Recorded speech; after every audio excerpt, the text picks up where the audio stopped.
Welcome to this next episode 4 of the 1 Million Project Vision 1, and the title today is What They Don't Tell You.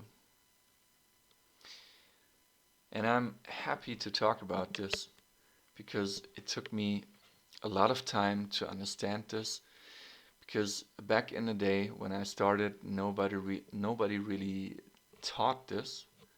I have the feeling nobody really understood what this is about. But let me very briefly explain this to you.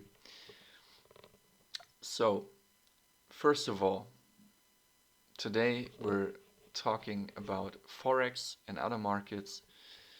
And let me just start with, in order to understand what we are doing, and in order to understand how trading works, we obviously have to understand how the market works and what it consists of. And so I would assume that most people know that Forex, the foreign exchange market, is currencies from different countries and areas which get traded against each other for various purposes. I would assume that is some basic knowledge that most people have. Okay, fine. And we are trading this. Now, something to understand is you don't really need to know how the market is constructed, um, all of these things for you to trade successfully over a long period of time. But there are certain aspects that you need to understand in order to, you know, refine your edge and actually get a basic sense of what you're doing.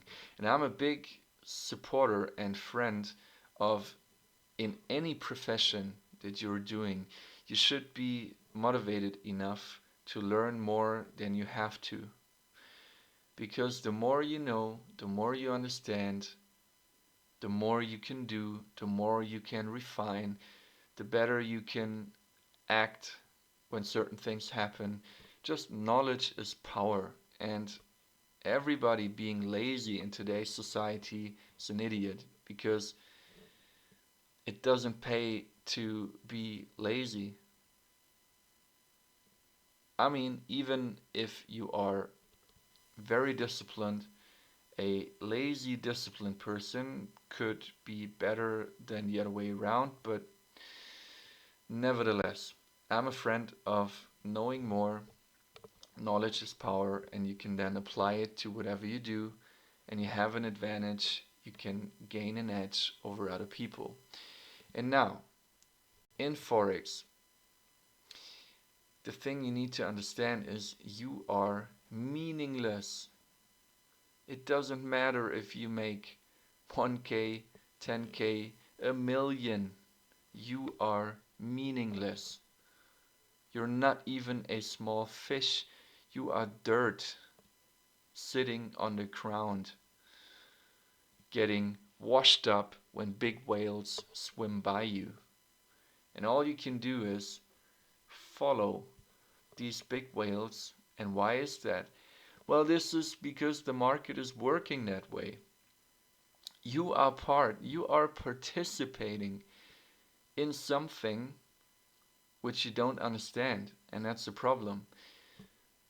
So, the market is just a construct of transferring money, and who are the biggest participants controlling this market? You think this is a myth? No, it isn't. Because obviously you have big, very big participants controlling the markets, any market, and it could be different participants for any market, and they make the rules. It's not up to you to make any rule. You can create a system, But your system should be based on the rules and the inner workings of the market. And for this, today, I just want to give you a glimpse of what you should know. So first of all, you are a retail trader, like shown in the smallest circle up here. And you are a small retail trader, because even if you would have a million because you come from a rich family and your family gave you a million to trade, which I assume none of you have, you're in the small category of retail traders, because retail traders also not only consist of small traders like us, but also of family offices. Even some hedge funds could be retail traders and not an institution.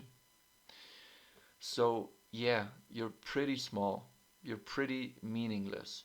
And for that, you should focus on, when you hear that saying, follow the trend, follow the masses. What I've like tried to show you is, whenever you follow the masses, you will lose. But in this case, we don't try to follow the masses of retail traders, which are liquidity to the bigger participants. And I will come to that in a minute. But you should focus on actually follow the institutions. So the next step, the next creature in the food chain. And why is that? Because these are the people who actually drive the market. And so wouldn't it make sense to follow them instead of some some fancy influencer on YouTube who told you to buy or sell at a certain price because some moving average or indicator popped up and told them to? No. The markets are driven by fundamental news and fundamental events, which are basically a catalyst. But not only, the markets are moved by the institutions and mostly by central bank decisions. And then there's not only central banks, there's also the boss of all central banks, which is the Bank of International Settlements. So you have a clear pyramid structure, if you will, and you are at the very bottom of this food chain. And so you have to be aware of this. And this basically adds to the previous episode when I talked about expectations. Don't expect to outsmart these players in their own game. So now comes the question, how can we make money at all if we're so small, so meaningless, and these institutions are so powerful, so big, and have so much information? Now, the reason why we can make money is because we aren't playing in their league. We're just following what they are doing, but in a totally different league. We're in the same market, yes, but we're in a totally different league. And the reason for this is, institutions certainly don't look at indicators or some EAs for $100 or 1,000 on some marketplace. They wouldn't even, they weren't even allowed. But what is more is, they have so much money that they can't even enter a whole position in once. They would just move the market so much, they would get slipped, it just doesn't make any sense for them. They have a totally different game and a totally different reason. Your reason might be, well, I want that vacation. I want to become financially free. I want that car. I want to impress that girl. Whatever. Um, I want to pay for my kids. Whatever good or bad reason you have, institutions have a different reason. Obviously, they're all greedy. Like we are in capitalism. And obviously, anybody is greedy. But institutions play a different game. They don't enter one lot in the market. They might enter 10,000, 20,000, and they can't enter such a position at once. So they have a totally different approach of averaging uh, positions, scaling in, combining this with very fundamental reasons. For example, we just had the US election. Institutions definitely reacted to this. Some saw a strong dollar, at least short term. Um, you know, um, Gold moving down, considered a safe haven. Now the dollar getting stronger again. People influencing decisions and the markets. Like there's a big understanding right now that the US is focusing more on themselves. They will become stronger again.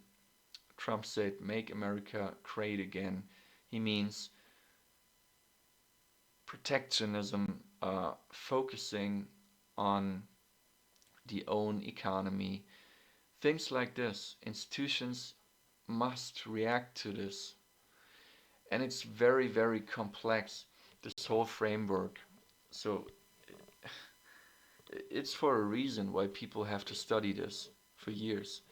And so just understand that you are at the very bottom of the food chain. These institutions trade differently. They have to look at things that you don't even understand to make decisions to follow their own system, which is custom made for them and tested over time, because otherwise these institutions wouldn't be around anymore. Many institutions are too big to fail today, so they actually get protected kind of by their own country. You see that in many Western countries today. But nevertheless, most of them wouldn't be around if they would not have a proper system which is custom made for them and which works totally different compared to your trading behavior. And so another thing to focus on though is how you should ask yourself the question, okay, maybe you don't want to understand how these institutions make money, but ask yourself, what is the Forex market, and for that matter, most markets? It's a zero-sum game. And what does that mean? For every winner, there needs to be a loser with the same amount of money, besides commissions, which you pay a broker, or swaps, or whatever other costs. So, which is on your side. So, that other participant could be a friend of yours, but most likely it will be a institution. And I once was with a broker, whose name I will not say right now because it's irrelevant. And this broker had custom statements which you could request for each trade, where you could actually see like a real trade receipt, and you could actually see the millisecond you were filled on the real interbank market, who your counterpart was.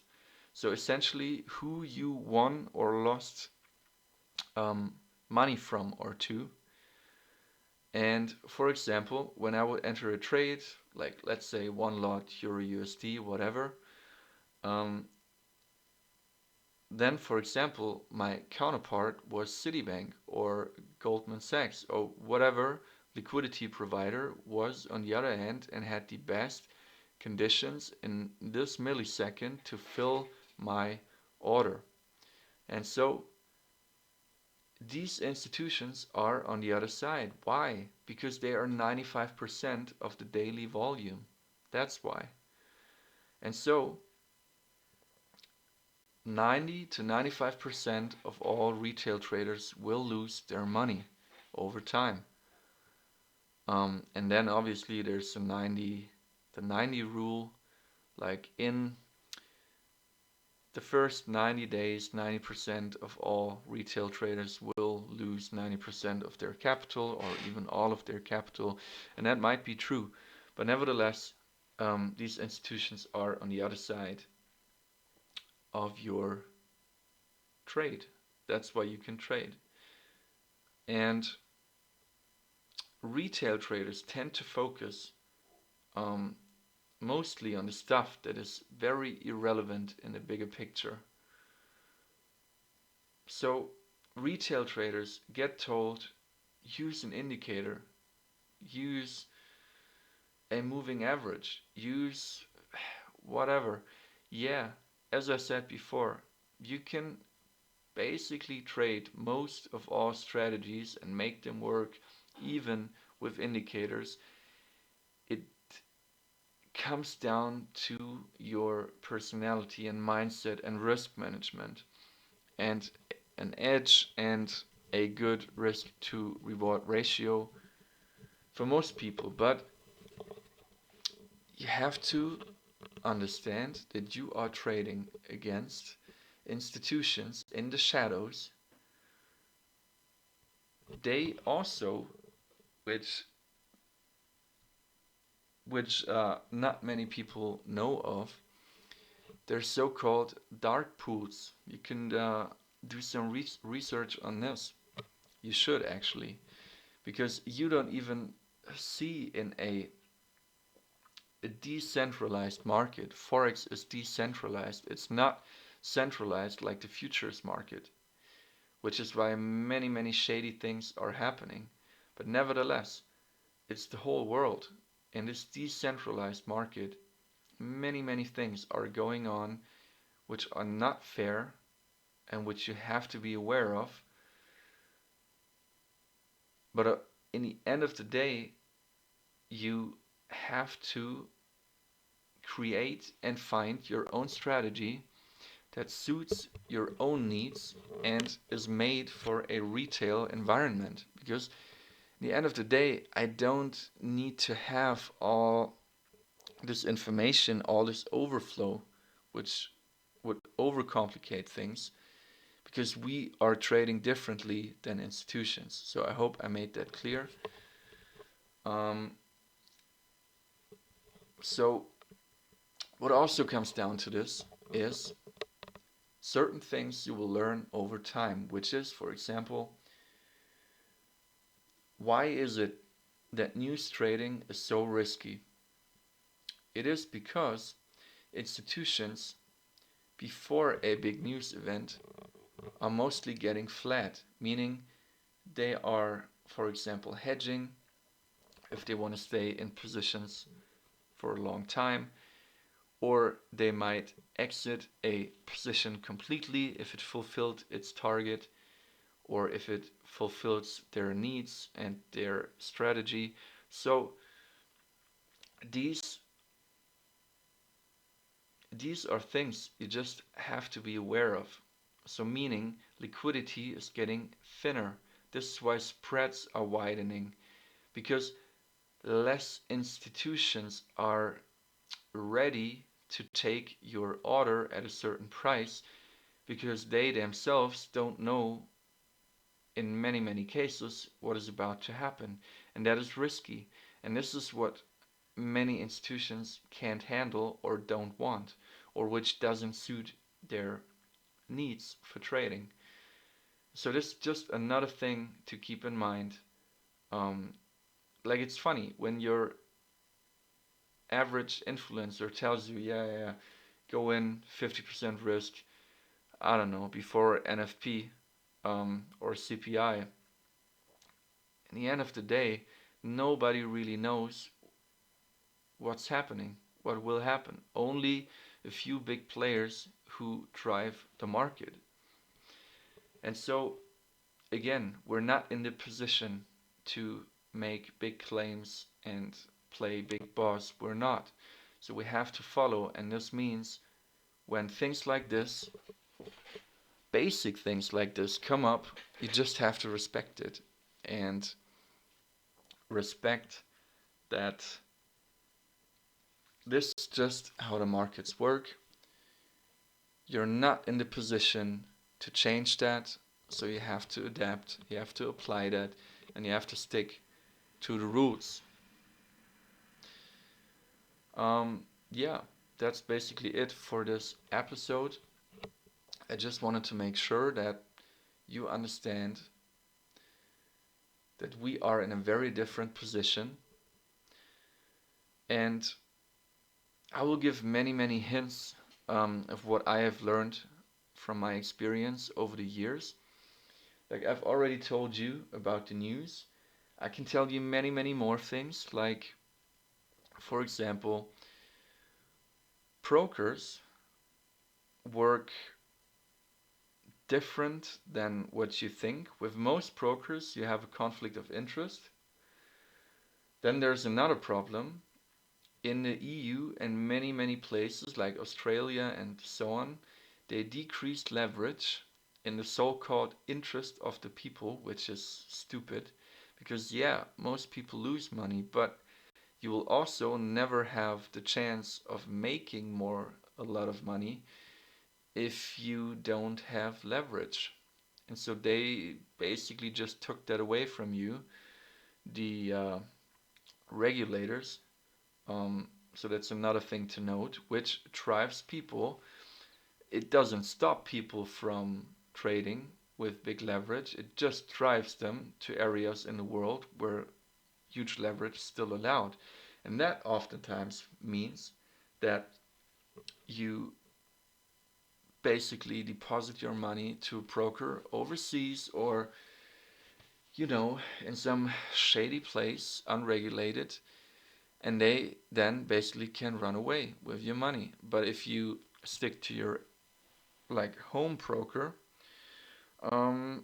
yeah, you can't do much because you don't have big leverage. Or in the US, it's even worse because there's so many things regulated.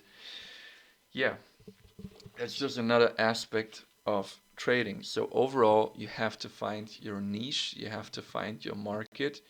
Could be all, could be one. For me, it's mostly Forex and crypto. Never been into futures too much, but futures have a big advantage, and that is it's centralized and it's less shady. But on the other hand, everybody has the same information. So everybody can look at the order book and, yeah, basically see all these things. So then raises the question, where's your edge? Like, yeah, you just have to find your niche and be smart about it. And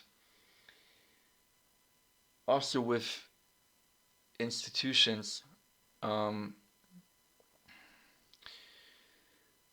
the thing is, these institutions are a major factor, for example, interest rate decisions. It's a mystery to me how this is your profession or hobby and you don't know that institutions drive the market, and with things like interest rate decisions, like the inner workings of an economy, that this is actually fundamentally what drives a currency.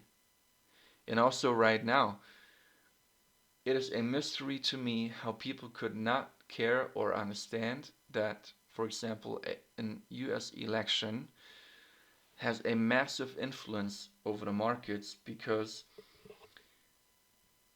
the US dollar is the world reserve currency still, even though BRICS is coming and there's like talk about another currency and a gold-backed currency and all that, US dollar is still the world reserve currency. It's backed by the military.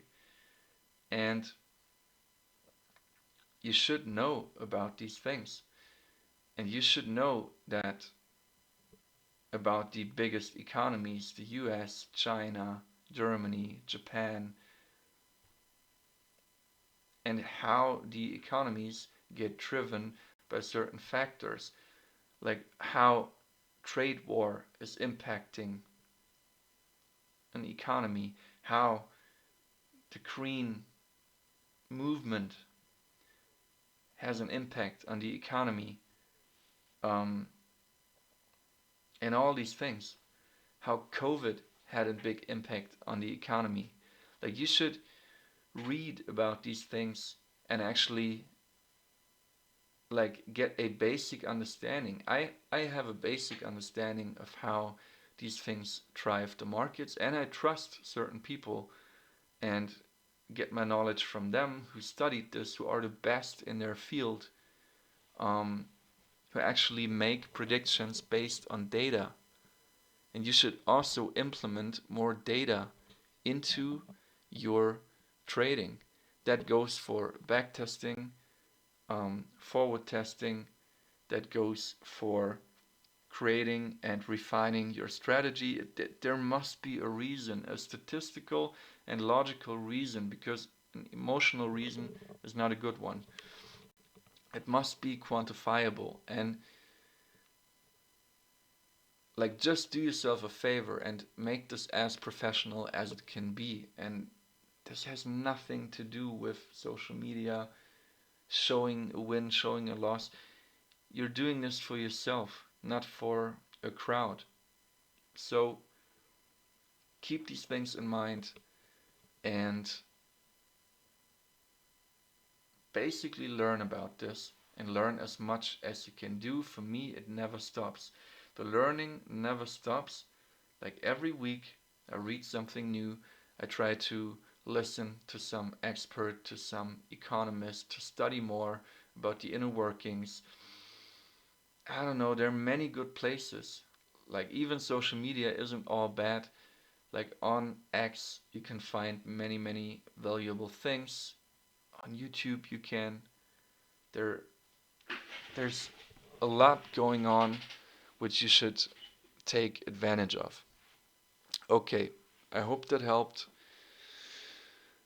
I'll talk more about these things in the next episode and show you in a second my real strategy. So keep listening.